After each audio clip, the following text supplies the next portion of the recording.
You're listening to the ESU Visiting Writers Series podcast. Hello, I'm Kevin Rabas, Director of Creative Writing here at Emporia State University. It's the 17th of September, 2025, and I'm here with Linzi Garcia, our visiting writer today. Linzi Garcia comes from a beautiful family of Rocky Mountain artists. She moved to Kansas a decade ago to earn degrees from Bethany College and Emporia State University. She stayed in Emporia and now serves as the publicist and poetry editor for Meadowlark Press. She also works as a bartender at Milready's Pub and as the vice chair of the board of directors of House of Morrow, an arts and services nonprofit. She is the author of Thank You and co-author of Live a Great Story and While Away travel poems.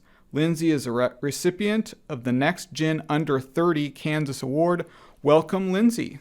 Thanks, Kevin. Thanks for coming today. Today in class you talked a little bit about how if you don't see something in a town you're living in, you can make it.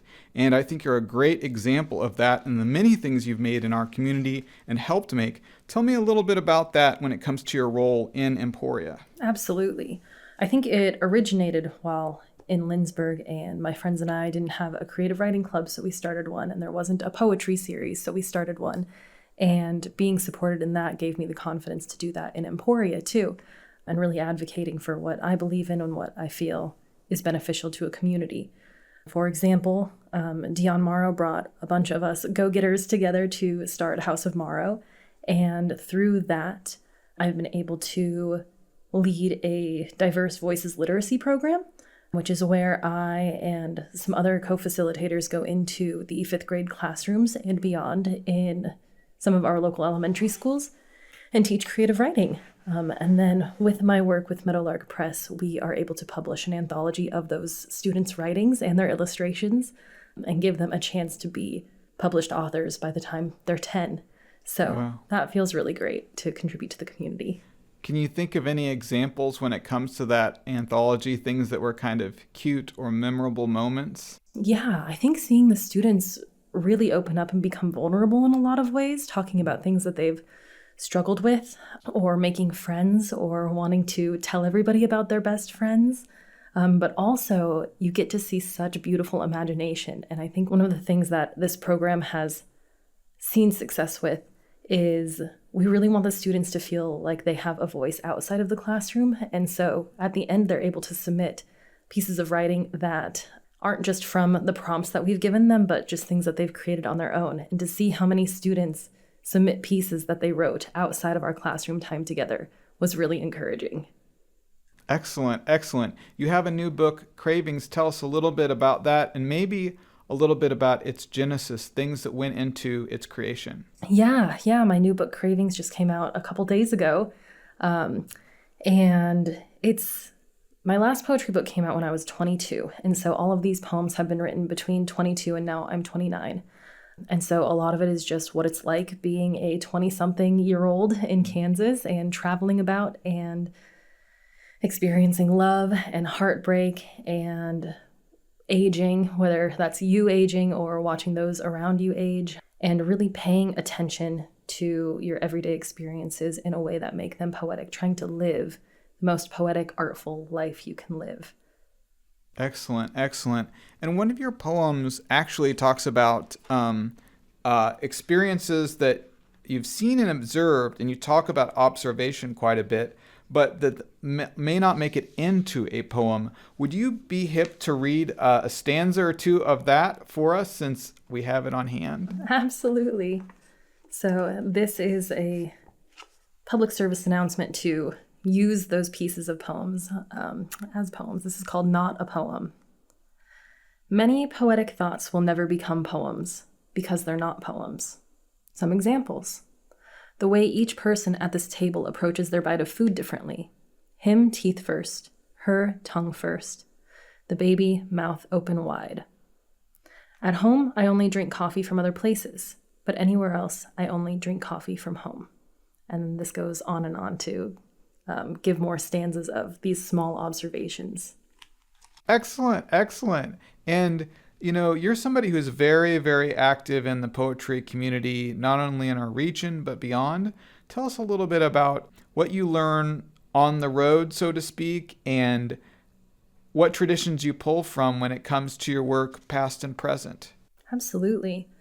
I think it's really important to have a strong community foundation and kind of cut your teeth there and then get out of that community. Go share your art with a bigger audience. Go network. Go make these really beautiful, meaningful, artful connections. And the more you do that, the more you have opportunities like that. So, for example, I did some travel writing down in New Orleans my senior year of my undergrad, and I maintained those relationships and now have had a handful of poetry readings down there. The literary community is really tight-knit, I'd say nationwide. So even though it is huge, it is still close enough that everybody wants to participate where they can. So you say, hey, I've got this going on in Kansas. How can I invite people to Kansas to participate in this? Or I see somebody doing something somewhere else and I want to participate in that. So just reaching out and building those connections and getting out and trying that. And I think that a lot of the poetry that I've enjoyed is beat poetry, and a lot of beat poetry is traveling around and making those connections and writing about each other and writing about other artists and those travels. And so that's always good inspiration, being around other creative people and seeing different things and experiencing as much life as you can. Today in class, you gave some good advice to our student poets. In some ways, you've adjusted and shifted from being on one side of the desk to the other side of the desk over the past few years. What advice do you have to young poets or maybe poets of all levels now that you're in a day of that sort of advice? Yeah, it's a very strange experience, transforming from the student to the teacher and back to the student. And I think my advice would just be surround yourself with people who you admire and appreciate and who, you can feed creatively and you can feed off of creatively. Be in those places that you feel like you belong. And even if it takes a little bit of figuring out, just being confident in your voice as a writer and being confident in the communities that you're a part of, or removing yourself from communities that are not supporting who you want to be and are not supporting you and your art. Being selective with your time and experiences, but also taking opportunities where they come and creating opportunities when you don't see them. When it comes to community and collaboration, you have a new project with Dion Morrow, Summer Flowers. Tell us a little bit about that. Yeah, this is still in its baby stages, but we're hoping to eventually create a book where he has a painting associated with a poem, whether I have been inspired by that painting or whether he has been inspired by my poem. So this ekphrastic exchange of creativity. And so we'll pair a poem with a painting and hopefully present those together and eventually make a book out of it. Tell me a little bit about how you married your scholarship and creative work when it comes to the conference in the UK about Walt Whitman. Yeah, this is a great story.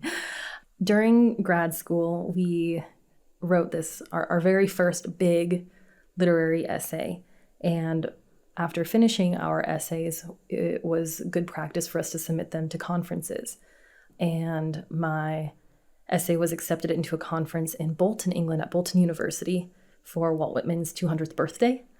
And one, I never expected that to happen. And two, I was just over the moon. And the conference, though I didn't think I would be able to attend because that's a far way to go to present a paper, and that project coincided with a travel abroad, study abroad program that I was going to be taking anyway. So I had the opportunity to go present at this conference when I didn't expect to be able to. And of course, my academic studies have heavily revolved around poetry. So wanting to study poetry with writing academically about poetry, with presenting about poetry, but also part of the studying abroad program was that we had to come up with a project while we were there. What were we going to be studying there? So I was studying pub culture in England and writing poems about what I experienced in those pubs, in those settings, who I met, what we talked about, why they were important for community, and had those poems, which were largely written in Bolton around this conference, published by a press in England, Analog Submission Press. So all of those things just came together so serendipitously. You bartend at Mulready's Pub here in Emporia. Tell me a little bit about how folks getting casual may lend itself to poems. We see a lot of bar poems in poetry in general. A lot of people drinking and moaning and lamenting, or partying, celebrating. And so the angle I wanted to take was, okay, but what about from the bartender's perspective? So you hear some crazy things in the bar. People really let their guard down. And what I really enjoy about the bar scene is that everybody's on the same level. Everybody's on the same playing field. We're all there doing the same thing. We're having a good time.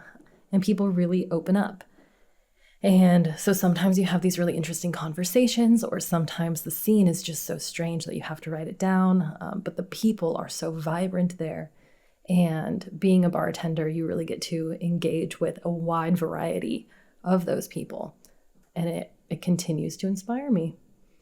In your new book, Cravings, you have bar poems, reporter poems, etc. If you could go through that list and maybe give us one parting thought for those listening here over the airwaves. Sure.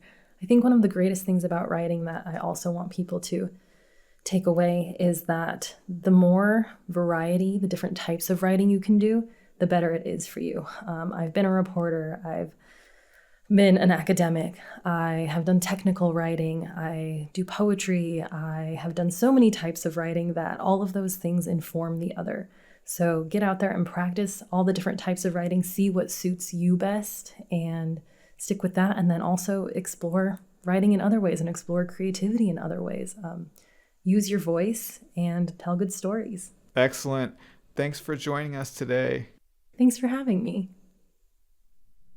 The ESU Visiting Writer Series podcast is hosted by Kevin Rabas and made possible by the Emporia State University Creative Writing Program. Episodes are recorded and produced in the Donald Reichert Center for Publishing and Literary Arts. You can learn more about us at emporia.edu/creative writing or find us on Facebook and Instagram at ESU Creative Writing.